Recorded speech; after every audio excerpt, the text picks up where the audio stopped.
In the spring of 2013, a class of students learning about literacy and technology at Oregon State University became curious about the role cell phones, and especially smartphones, play in our everyday lives. We knew that 96% of undergraduates and graduate students own a cell phone. 56% of American adults own a smartphone. And 31% of smartphone owners use their phone as their primary method of accessing the web. But we wanted to know more about how people feel about their cell phones and about how people believe cell phones affect their lives. How much power do they have? How much power do we grant them? What do we think about how cell phones have changed our relationships to school, work, the world, ourselves, and each other? So we started asking questions.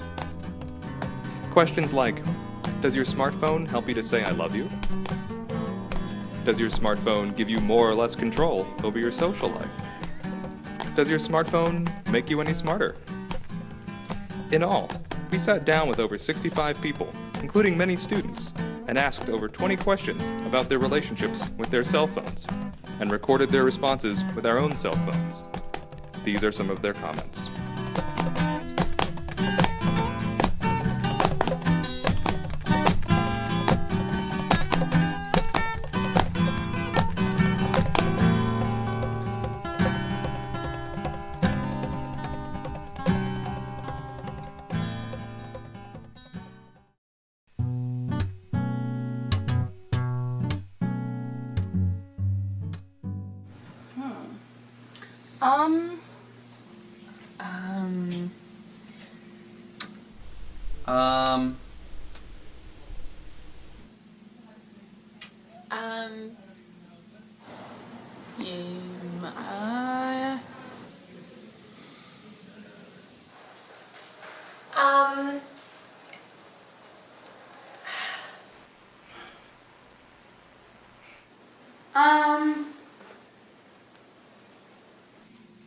Let's see.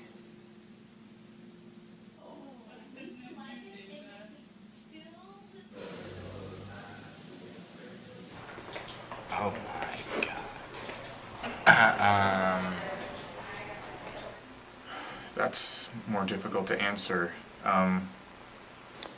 Like,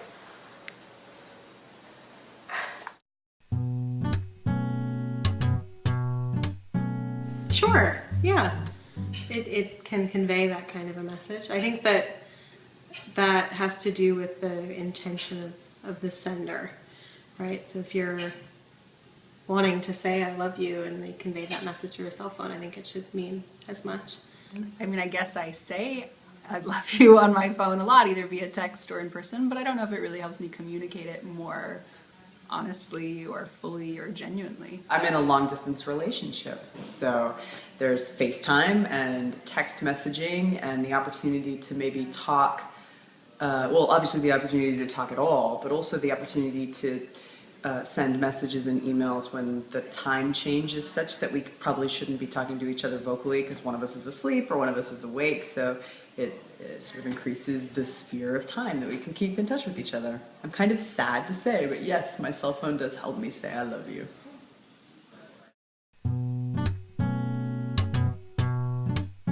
I mostly use my phone to communicate with my friends or other people, like collaborating on group projects or something. I check email, I check the time all the time. I take photos, I keep my files here, I use the Dropbox app. I play games on it, I text on it, I have all kinds of apps that teach me things and make me smarter, like Word of the Day app and Crossword app and Poetry Daily app. I call my family, I text mostly. I actually pay for minutes, so I text a lot. Lots of text messaging, occasional phone calling. I spend a lot of time looking up recipes. I Instagram. I text with my mom and my sister. I mean, it's just maps. It tells me where to go. Social networks, Facebook, LinkedIn, check up on email, just a lot of different things. Searching Reddit, Google Reader, playing just a few games like Sudoku. I have Twitter on my phone, which I really love, and I use my Twitter as mostly a news feed. Texts and calls, of course, and I check Facebook and Twitter. Like for texting and calling, but then also for browsing the internet, and it's also kind of like my iPod now. I have all my music on there. I have a couple of apps, not very many. I probably should have more to be hip to them. I not only use it for like, just browsing the web, but I also use it for, communicating with people. Well, it gives you information at your fingertips. So, if I want to know what the weather is outside right now without having to check the TV, then I can just start my computer and the internet. I can just check my phone. It's more like an alternate reality. It's not really like, I don't know how to describe it. It's basically, I guess, I don't know. What's the question again? Sorry. It depends what you mean by reality. You mean like real world events? I mean, they might know something's happening somewhere, but really you can feel kind of dissociated with reality just because you're overstimulated with information. Well, because you get sucked into this phone that has different gadgets that are different than any other thing, supposedly. So I see people doing a lot of things these days, like riding the bus and stuff, where they don't make eye contact and everything's all about the smartphone and sort of their heads locked into that virtual world, and all around life is happening. I guess that's a huge problem for me and for my friends also, because we used to, when we would sit down for dinner, we used to chat a lot, but now everybody's looking at their cell phones. I actually have strong feelings about that. I think that all this smart technology in some ways has made people a lot less empathetic and feeling oriented. Where normally you'd be sitting and thinking about where you are and observing things and processing them, I think that the tendency is to kind of look down and look at a screen and control what that screen is showing.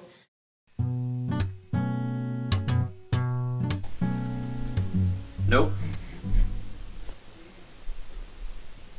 No. Actually, yeah, I can encounter a couple of times. One was when I was calling my brother, who is currently in Washington, and I remember talking to him and just sort of having it cut out, and then having that kind of, well, I am officially separated from all of humanity. This is great. It's, I don't know. I mean, it's not really it's not an isolating tool.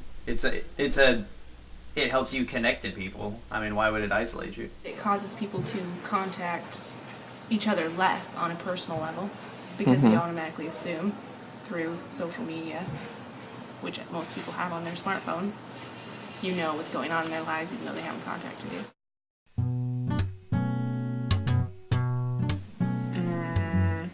I've had a few close calls. I can't think of a specific time, but probably. No. Walk and talk, I'm okay, but walking and text messaging, I don't know if this counts, but like occasionally I'll look up lyrics to songs and read them on my phone.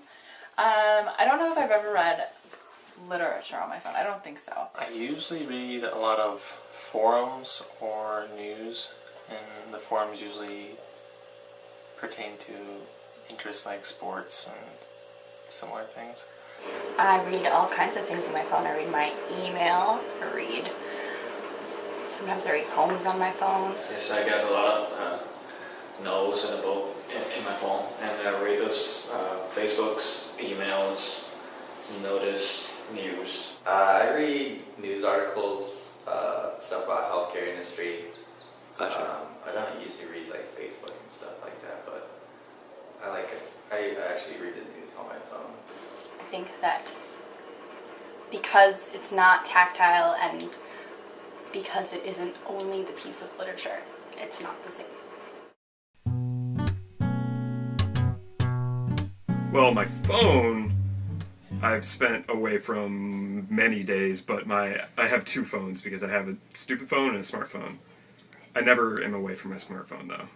I'm usually away from my dumb phone. I haven't done that for a while. Usually I just forget it. Last summer I went on a backpacking trip. That's probably the only time I spend a day away from my phone. It's when I'm camping. I can't remember a time where I've intentionally left my phone away for an entire day. Probably in the last week or two. I don't always like to be connected to my phone, and sometimes I will let it die in order to not have to deal with the world of obligations inside of my telephone. A lot of times when I realize I've forgotten my phone, I feel kind of liberated. It's so easy when you're out with somebody and they go to the bathroom to take out your phone and start talking on it, and when you don't have that option, I don't know, it's sort of freeing. And I also get to feel kind of smug because I'm the kind of person who doesn't have to look at her phone every 5 minutes, even though it's because I can't look at my phone every 5 minutes. Well, I used to have a smartphone, but unfortunately it broke and I can't restore it. And I'm starting to realize how much I really relied on my cell phone for everyday use. I have been sort of surprised that I get this sensation of excitement when I've left my phone behind, because it means that I get to remember what the good old days were like. I can't really find my way around places without the Maps app. I have to communicate with my fiance via Facebook chat so that she can get on her smartphone and be able to talk, and so I really realized that I was pretty obsessed with my smartphone. The last time I spent maybe a month ago when I forgot to charge my phone. Sometimes, like, if I'm driving somewhere and I don't have it, I get concerned, like, if I, like, run into car trouble or lock my keys in my car or something, that I'm not going to be able to contact someone to help me out. I never forget my phone at home, actually. So I think I would feel a bit of anxiety, and I think it would also be wonderful at the same time. not to be reachable. Personally, I hate my cell phone, and I tried to weasel out of using one when we moved back here in the States. When we lived in Europe, it seemed like more of a necessity. It probably more so than I would like to admit. I feel like I've lost something very important, and like I won't be able to get through the day as well as I could, which is total rubbish, but I still feel that way. It makes me very nervous to forget my cell phone. I haven't. No, but I'm sure that they do. But I have not directly witnessed it in a way that I was sure that was what was going on. I've seen people pass their phone from person to person. I haven't. I know that they text in my class. I know that they surf the web in my class, and they're horrible at hiding it. No, not to cheat. That I know of. I've seen them use it in class. I don't know if they use cell phones to cheat in the sense that there's a test or something and they look up answers, but more to cheat out of being there. I don't know if I've actually seen it happen, but I know that it probably does happen. I don't mind if they use it before I start lecturing or whatever, but if once I start my lecture, if I see that they got a smartphone out, I always tell them to turn it off. So I don't deal with cell phones well in class. I'm kind of old-fashioned that way. I feel like that's a trick question. I've used it for texting and for browsing online. To text? Mostly just to check if I've received a text message. Occasionally, I will confirm some sort of statistic or fact or word that we're arguing about. I record my every lecture with my phone, and then if there's something that I want to take a picture of, like in a slide that I need to write down really quickly, I'll use it to take pictures too. Occasionally, sometimes the teacher will ask to have anyone look up something. I do use my phone during the film noir screenings, but I mean not during class. Especially when teachers assign, as they do now, will assign PDFs or readings on Blackboard.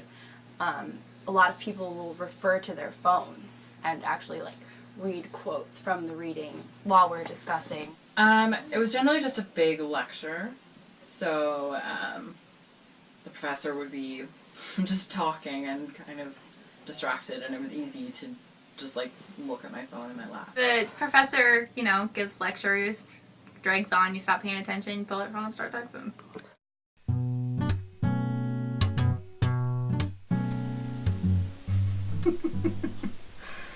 No. No. Totally.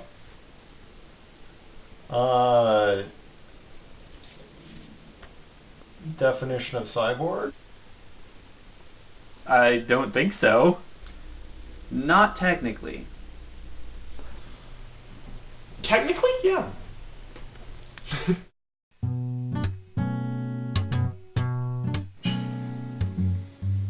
Lying easier. No. My texting?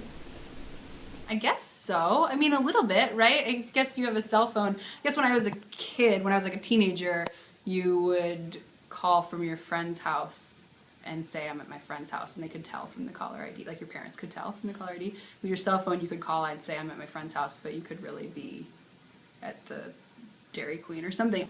I don't see how it would be easier to lie. I don't feel like I use it that way, and I don't think the people in my life use it that way, but... Oh yeah, it takes away the guilt factor completely. You don't have any inhibitions. You can lie your cheeks off.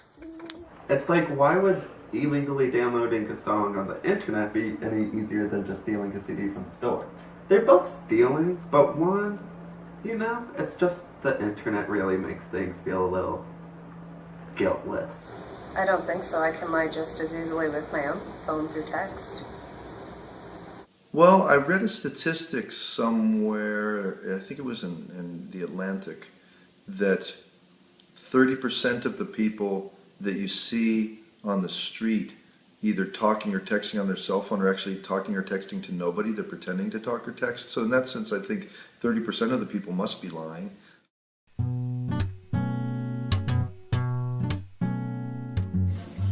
Yes.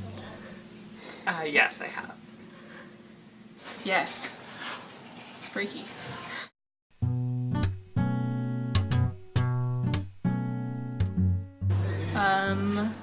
Probably more control, considering that most people are online now.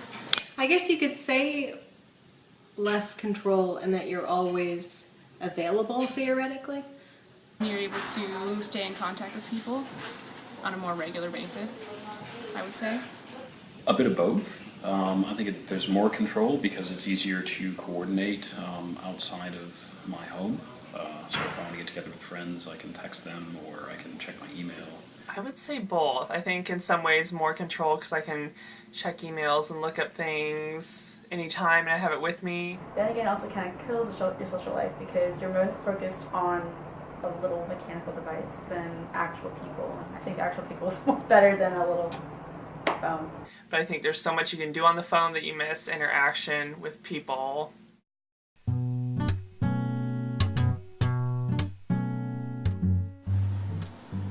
More. I just never thought of it as this is something that helps me get to a certain class. It's just a tool to help me organize my life. Not everyone is able to get a smartphone, and having that kind of technology at your fingertips can definitely separate you from other people. I think that's one of the reasons why I put off getting one for so long, because I felt like there were better uses for that money. I would say more in some ways because it makes me, like when I broke my last smartphone, for example, I was very stressed because I wasn't going to have money to buy a new one, and once you have one, you can't really go back. It was paying several $100s for something that was replacing things I already had. So yeah, definitely more conscious of it. Less aware, and even just being aware of like my surroundings, you know, like you just get lost in it. As almost everyone from every class, like in most of our society, has them now. For example, like I'm from a super poor family, but I think that smartphones allow you to kind of pass.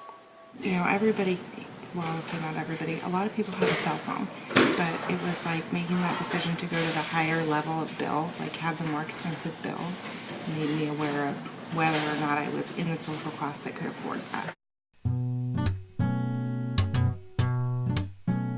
All the time. All the time. I feel guilty as a member of a social group, as a member of a community. No. I imagine if I used it more often, I might, like if I was calling overseas or long distance and really didn't have the money or something. Yes. I feel that I depend on it too much. Partly for entertainment and when I can't fall asleep at night. I feel guilty personally. Sometimes I feel guilty I feel guilty when I wake up in the morning because the first thing I do is reach for my cell phone, and my eyes have not begun to focus yet, so I sort of have to like use my phone like this, but I still grab it first. So now when I wake up, the first thing that I feel is guilty.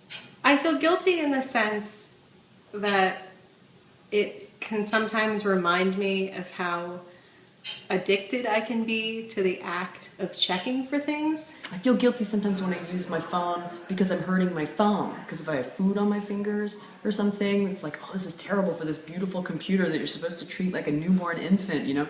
That's an interesting question, though, because it makes me think some people must feel guilty about using their cell phone, but I don't.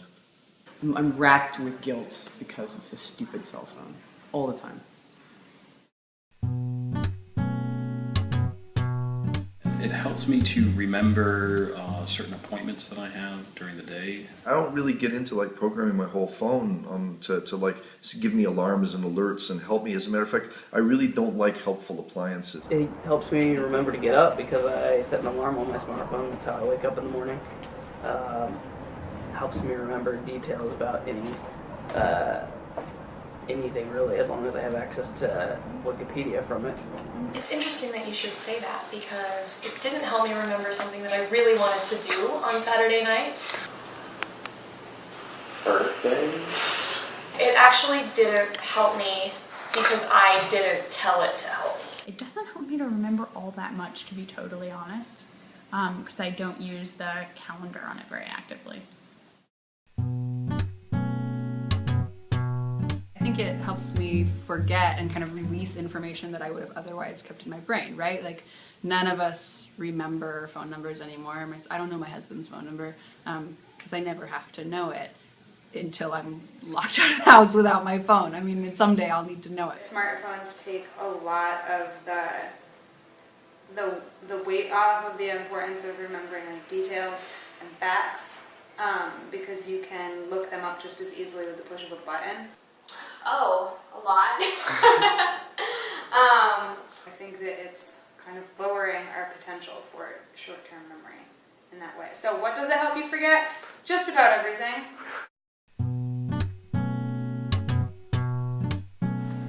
Now, I wouldn't say it's made me smarter, but it's actually helped me a lot professionally. Oh gosh. No, I don't think so. Well, maybe. Maybe. It makes me seem like I really know what I'm talking about when I'm giving directions, even though that's not the case. It's a tool that can be utilized to maybe present yourself in a smarter way. You can prepare easier, but I think all of that stuff is available in other ways. I think so. I think being on Twitter actually is really important in the sense of whatever, well, I don't think necessarily Twitter is important as much as finding news updates for yourself. You know, I can get on the internet, you know, that much faster, or get on email and remind myself of something, or my calendar and remind myself of something. So, you know, I know that I'm not necessarily any smarter, but the people around me might think that I am because I have the information.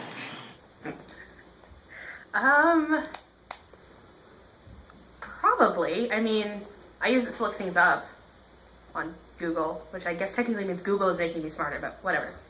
God, no, dumber, if anything. I would like to say yes, but probably not.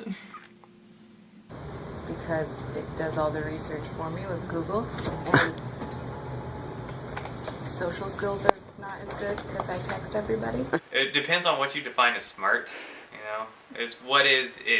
What your definition of is. No. No.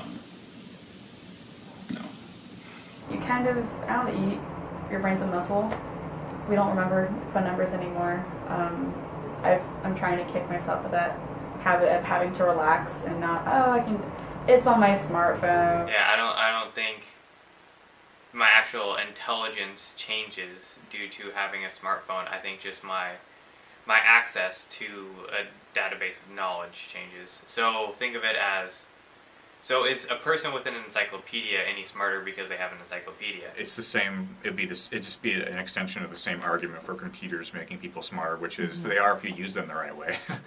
No, it makes me dumber. No. I think it's made me more distracted. You don't have to know anything or read anything. You just look it up, look some random fact up, and it's all the stuff that they look up online now is just random crap. I think that it has helped me to appear smarter to my friends, because whereas they used to think that I was just making things up, now they can verify my claims on their phones. So it makes me appear smarter because I am right most of the time. I think yes, and just like learning how to use it, I feel like it creates new wrinkles in the brain whenever you have one of those challenges. I guess I would understand smarter as either having more knowledge or having more critical skills, and it gives me a way to pass on or quickly acquire knowledge, but I don't necessarily retain that knowledge. And I don't think it's made me smarter in terms of sort of critical reading skills or analytical skills. No.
Good morning, I'm Kristen Folletti and welcome to News Desk on SiliconANGLE TV for Friday, July 26th, 2013. Here's your SiliconANGLE Daily Roundup. If you think nobody's going to try all 10,000 combinations to crack your smartphone's 4-digit PIN code, you're wrong. A new 3D printed robot has been designed to punch codes into phones at a rate of 1 per second, making it possible to crack any Android device in under 20 hours. Security researchers Justin Engler and Paul Vines designed the robotic reconfigurable button basher, or R2B2, for less than $200 using 3 $10 servo motors, a plastic stylus, a microcontroller, a $5 webcam, and plastic parts from a MakerBot 3D printer. The device can be controlled via USB and runs a simple code cracking program to cycle through all of a phone's possible passcodes.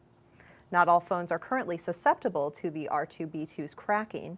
Apple's iOS, for example, increases the time between PIN attempts after incorrect guesses, rendering R2B2's brute force method useless.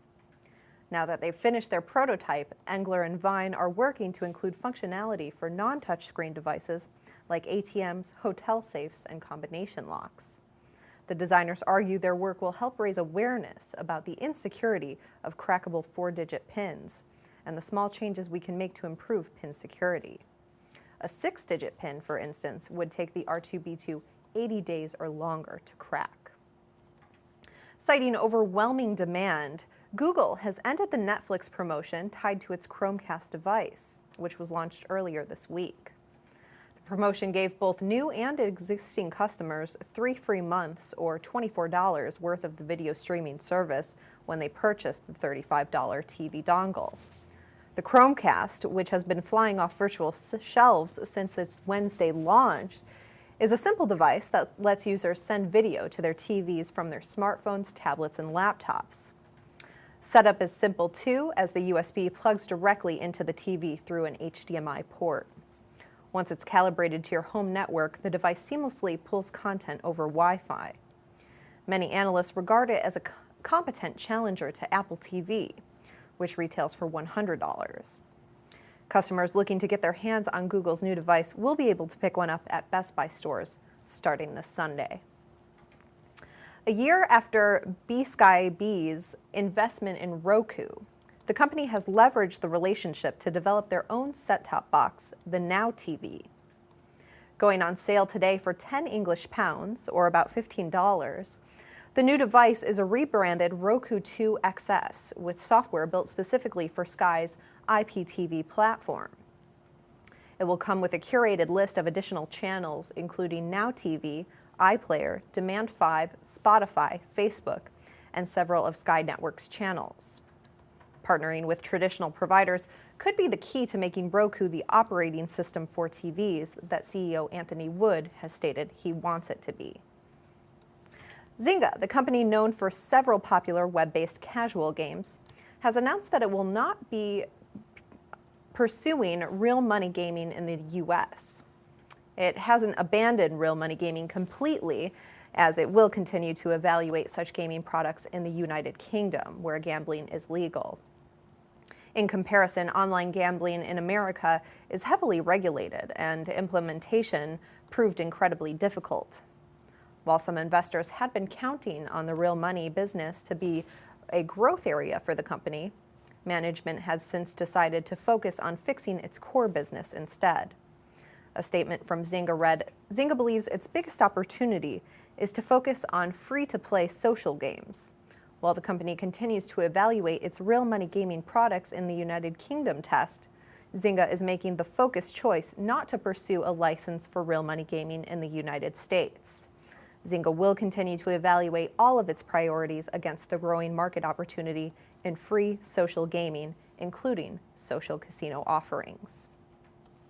City Maps, a new high-reaching map service, plans on beating the current industry standard Google Maps using a unique social twist. The vector-based service places an emphasis on social features, so people, brands, and publishers can set up and share maps of the best places to go.